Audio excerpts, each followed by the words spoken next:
Hi, I'm Dr. Tim Weir, and I gotta tell you, I love life. But when I'm not being a husband, a father, a grandfather, an author, or a practicing chiropractor, I'm the host of the television show, Loving Life with Dr. Tim Weir. I love to cook. I love to travel. I like to spend time with people who do what they love and love what they do. Join me and Elvis for the next 30 minutes as we help you discover how to love life.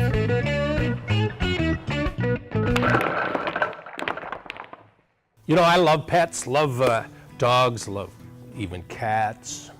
Yeah.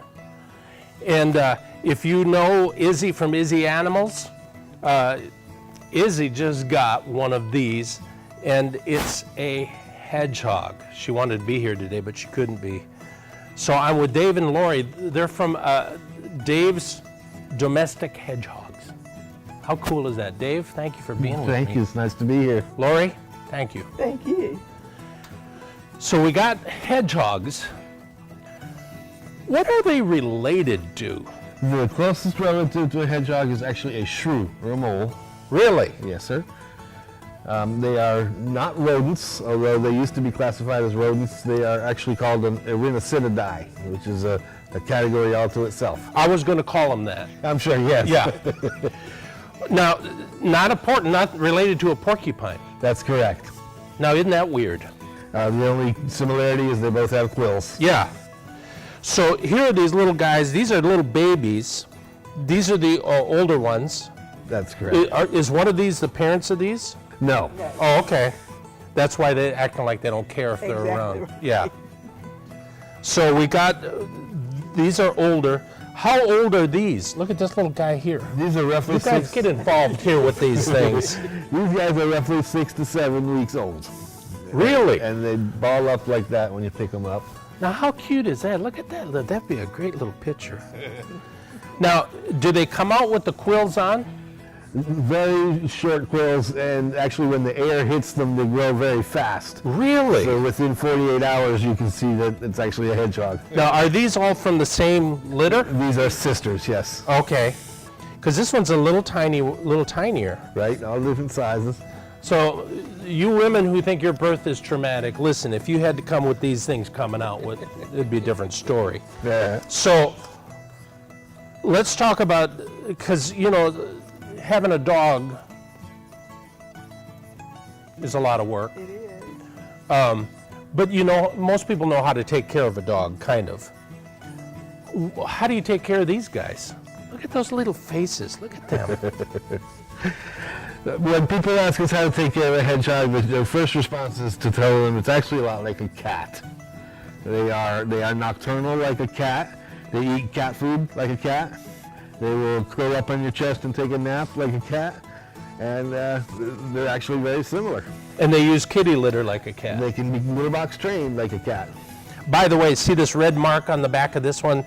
That is not an injury or anything. That's coloring so they can tell this one apart. It's like, so they know who it is. The coloring on this one is, what is that called? This is called an apricot hedgehog. Okay. There are actually 14 different colors that hedgehogs can come in. Really? Yes.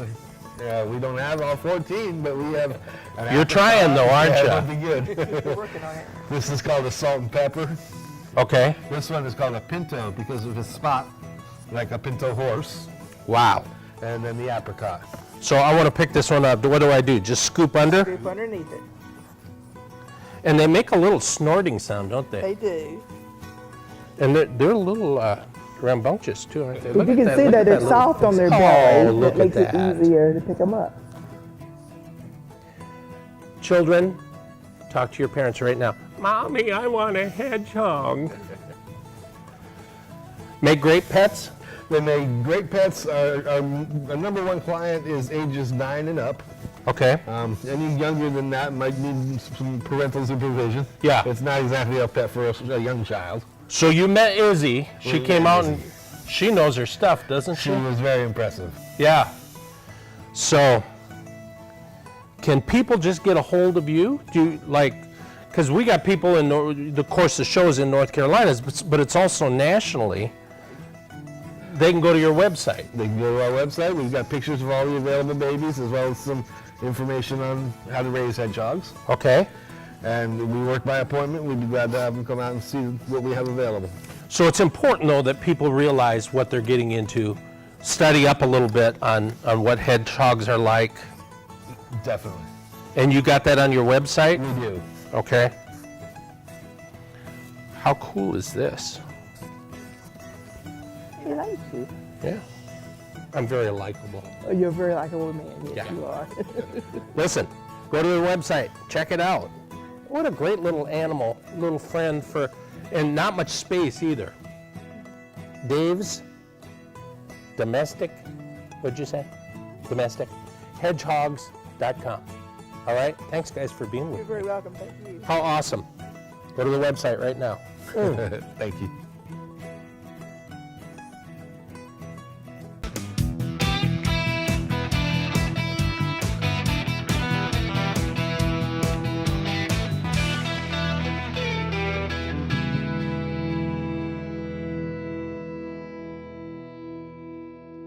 When my customer comes into our store, we give them the knowledge of the products that we're selling them, and we give them the service.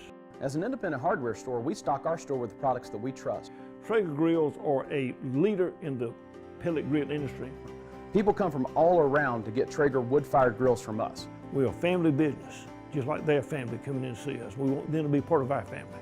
B&W Hardware, serving downtown Wake Forest and surrounding areas since 1949.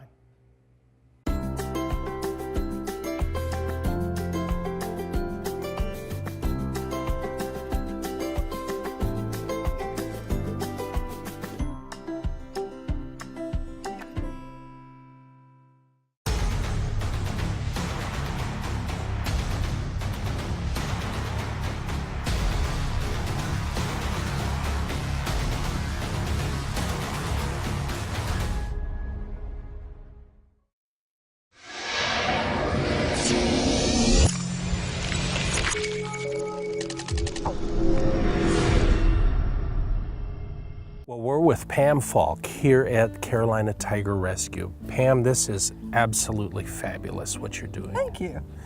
Now you have tigers. Tigers, lions, leopards, cougars, ocelots, and several other animals, yes. Now, and people need to understand this is not a zoo, this is an actual rescue place. Right, that's right, there's a difference. At a zoo, their goals are a little bit different. At a wildlife sanctuary, we're here strictly to rescue and to educate the public. And a legitimate wildlife sanctuary does not breed, does not allow public contact with the animals and those kinds of things. And so we are a true wildlife sanctuary here. So people contact you from other zoos that can't take care of the animals or whatever it may be, and even private people? Private people who want to relinquish animals. It can be some of the smaller, more private zoos that maybe they're closing down, they've run out of money, or the animals are being confiscated by the authorities. Occasionally we have animals that were just abandoned. Wow. We have 2 tigers that as cubs were found on the side of the road down near Charlotte, North Carolina. They were just on the road and someone had just dropped them off. He's playing with his tire. It's amazing. So can we go around and see what else you've got around here? We can. Let's go. Sure. Hey boys, how are we doing today? There's Elvis. Our line is, you know, we'll let it go until we're having trouble spotting them, and then we'll go in and take the vegetation down and start all over again. So as much as possible, we try to make their life normal for them. They can't go anywhere else. Zoos don't want them because we don't know their genetic history. Therefore, they can't enter a breeding program. They also are not in the business of taking in animals that have many times physical things wrong with them, like Elvis, or, you know, or emotional or mental problems. That's not their business. And we take these animals and we'll keep them for life. They live the rest of their lives with us. They cannot be released to the wild because they've been raised around humans. They would not survive in the wild. I think it's important for you to understand. You look at some of these animals and you think, boy, I'd like to have one of those in my home. People do that, don't they? People do that, and that's where many of these animals come from. Just go to the darn zoo and look at these things. Yes, because people don't understand. You can't tame them. Right. They're wild animals. Think about your house cat. Your I have a house child like cat that. has been domesticated for thousands of years, and they will still grab your leg. They'll still bite you after thousands of years. Yeah. So why would you think you could take a tiger who's been in captivity for a couple of generations? What do you think's going to happen when they grab you like that? Right. Or they bite you? So people just don't get it. You can train them and you can socialize them. You cannot tame them. Their instinct will override everything. Oh, sure.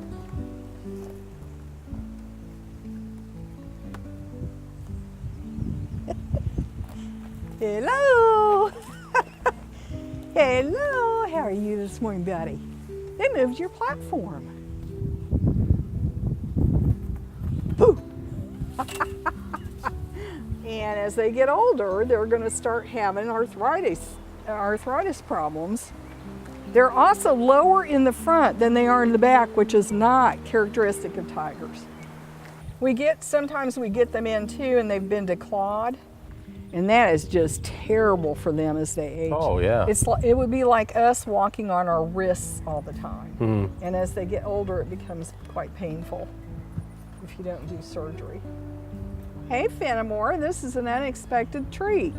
Most of the animals, they do come with a name, and depending on the name, we may change it. Like, we don't allow cutesy names like Tigger. Okay, so, white tigers, very beautiful, aren't they? They are deliberately created by us through inbreeding.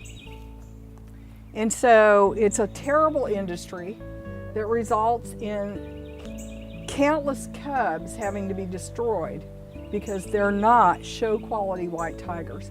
He is not a show quality white tiger. Do you see the orange in his ruff? Yeah. He's not good enough. Wow.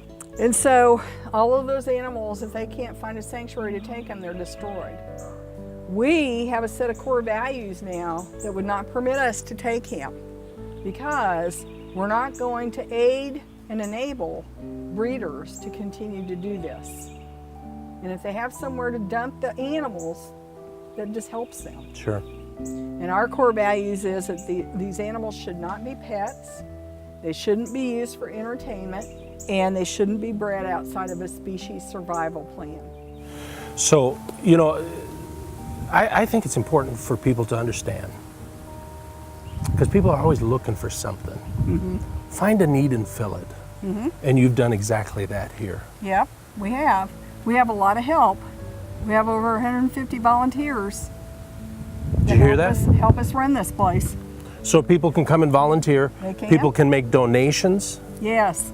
Our website is carolinatigerrescue.org, and we receive no government support, no United Way support, no grants. It's all people who keep these animals happy, and we want to keep them happy. So on your way to Asheboro, on the way to the zoo, you've got to stop by this place. It'll change your life. Thank you. We'll be right back.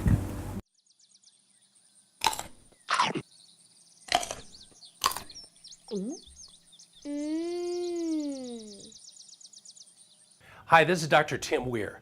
I treat hundreds of patients every year who've been injured in car accidents, and a lot of those could be avoided. The National Safety Council reports that cell phone use while driving leads to 1.6 million crashes each year. That's 1 out of 4 accidents. Do yourself a favor, and if you get a text while you're driving, ignore it. Getting a carton of milk isn't going to do any good if you're dead. Drive safe. Keep loving life.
always looking for fun places for you to go and for you to take your kids. And we're actually at the Museum of Life and Science here in Durham, North Carolina. And we're actually in the place where all the butterflies live and all the insects live. And I'm actually here with a friend, and we're going to be, we're actually going to be with Dr. Yuli Hartman, and we're here, going to have a good time. Is that okay? Dr. Hartman, thank you for letting us be here. Our pleasure. You have a little guy here already. What is this? This is a leaf insect from Malaysia. Totally harmless, so it won't eat your fingers, but is amazingly adapted to looking like our brambles It's unbelievable. that we feed them on. It's crazy. Yeah. So in the insectarium, we've got all kinds of stuff. Yes. All kinds of insects that people can actually come and just view. They can view them and they can touch them. We always get a few out for our guests whenever we have a chance. Oh, that's neat. And to either tease them or play with them. Yeah. Whatever we can do.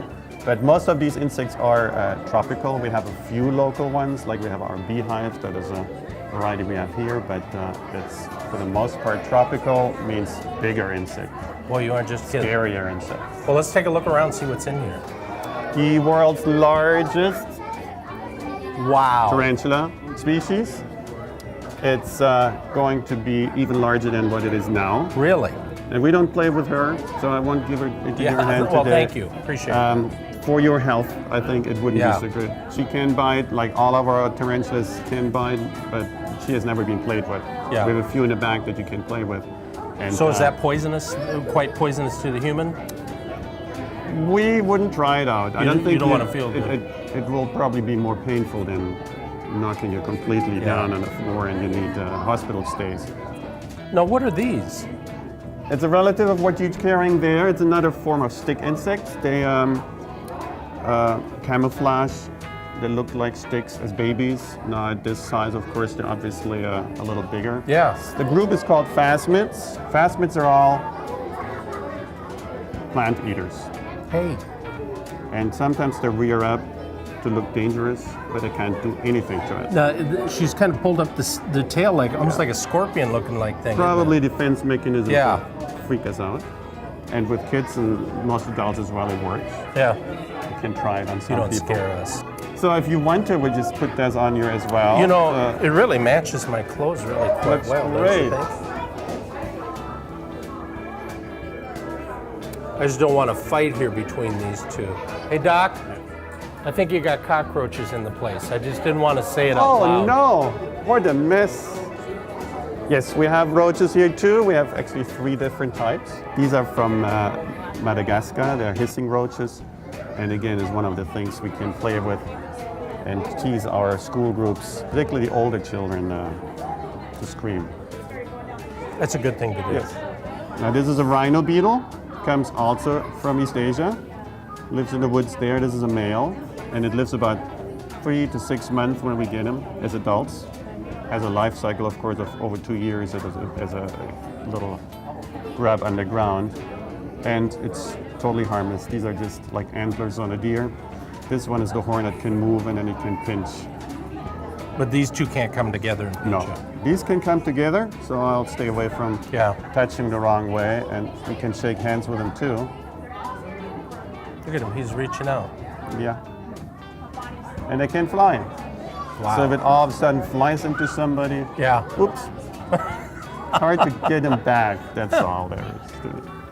Okay, so we've seen a lot of insects. Let's see the Let's butterflies. go see the butterflies. We have about 800-900 butterflies at any time flying in here. 5,000 square feet tropical rainforest with cacao, chocolate grows on trees, and coffee plants, a bunch of other plants that are commercially used. Here, of course, they're all meant to feed our butterflies, which feed on floral nectar for the most part, and then some of them would like to have some fruit as well. Fruit juices, rottings, old fruit, bananas when they're mashed. Wow. They might like that. So that's what we have here every day, year round. Nice 80 degrees, always pretty in the summer because it's cooler than outside. Yeah. But now in the winter particularly, people come in to little warm bit up warmer. from our outdoor park. We have farms all around the world, using 6 of them, in Malaysia, in the Philippines, in Ecuador, in Costa Rica, and Africa. And they send us each about 15, 20, 30 species, depending on their production of their particular species. So Now- at any time you should see about 30 to 40, 50 species flying around here. So let's say one comes out, turns into a butterfly. How long is their lifespan usually? The adult butterfly unfortunately only lives, give or take, of 2 weeks. Some can live several months, particularly those long wings that you see flying around here. They eat also a little bit of pollen. It means they have a much richer diet. So they could live a month, 2, 3 months. But on average, for the tropical butterflies, it's just 2 weeks. Butterfly house opened in '99. And hopefully we'll keep it open another many years. Yeah, it's a great place for families to come. All right, so if you're looking for a good place to come, right here in the Triangle in Durham, just get online, look it up, get your directions, and then get over here. Bring your family with you. You're gonna have a good time. Thanks for letting us be here. You're welcome. Glad to have you. Make sure you don't have any butterflies on you. Right. Don't change the channel. Talking to you, little butterfly. We'll be right back. What are you doing? What's it look like? The girl.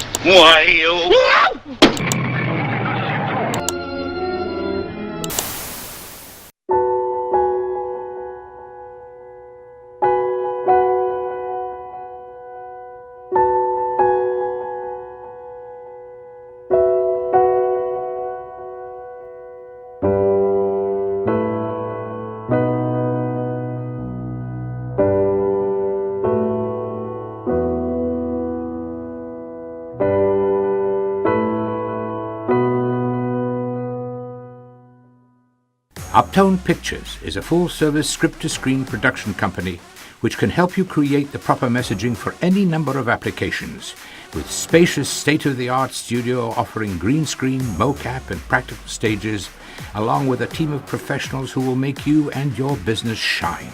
So what are you waiting for? Call us at 919-649-3587 and schedule your appointment today. It's time we put your imagination into motion.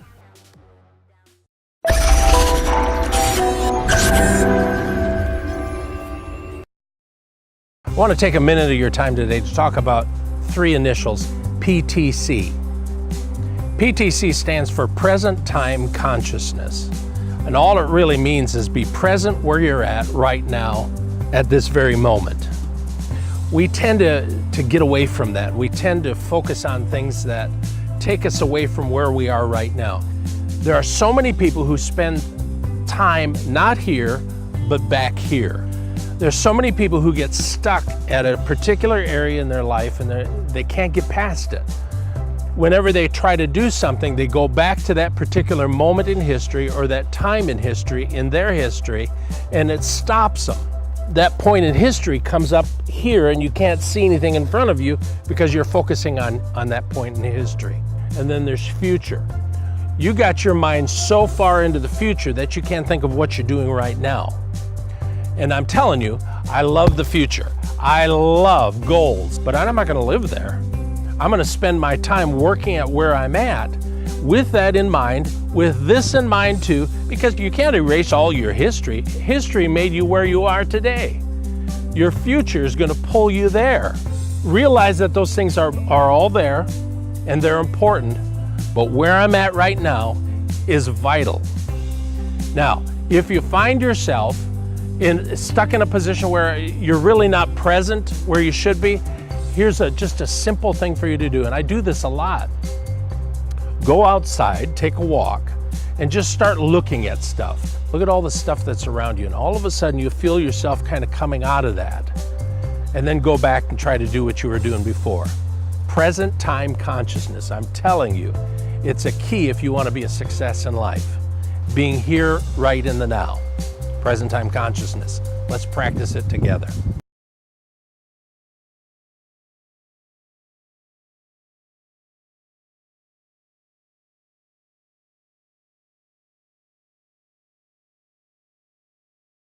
Hope you enjoyed this episode of Loving Life.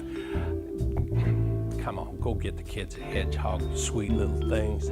They'll poop on the table a little bit, but that's okay. Don't worry about it. I can wipe it up. We got a lot of stuff we want to share with you. So go to our website, drtimweir.com.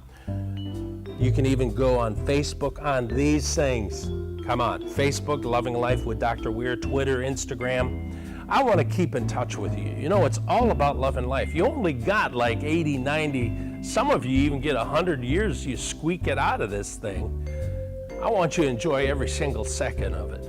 So join us on those different places. Go to our website, drtimweir.com. You can even go to YouTube, type in Loving Life with Dr. Weir. It'll bring up our YouTube channel. Do me a favor, join that. Would you subscribe?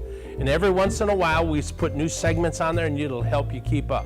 Especially you people out in Arizona or wherever you live you're not local to Raleigh, you can keep in touch with us. All right, you guys are awesome. I want you to love life, so until next time, keep loving life.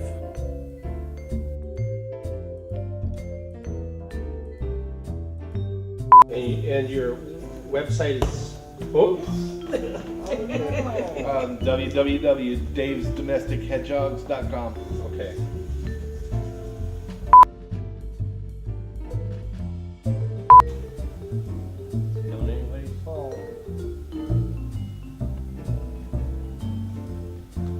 That one's going to the edge.